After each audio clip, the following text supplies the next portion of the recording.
आइए आपको हम लोग जैसे कि ऐसे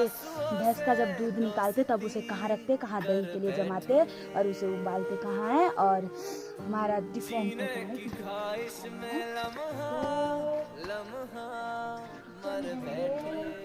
लाइट ऑन किया जाए। और अभी ये ओबरा हो गया, इधर आइए, ये ओबरा हो गया जहाँ पर अभी ये खुरशेर है,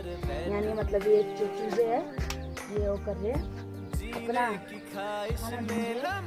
वगैरह। आइए अब हम आपको दिखाते हैं, इधर हम अपना पानी लाते इधर पानी पीने के लिए। और ये हो गया इधर, आइए दिखाइए, इधर इधर इधर इधर लस्सी रखते हैं, छोटा सा है इतना सा, इधर दही जमाते हैं और फिर ये देखिए इसे बोलते हैं मुँह दही, जैसे कि जिससे लस्सी हो करते हैं, और इधर रखते हैं। और हमारा बड़ा सा कढ़ाई इधर आगे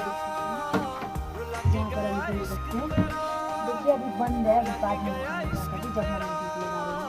रात को या सुबह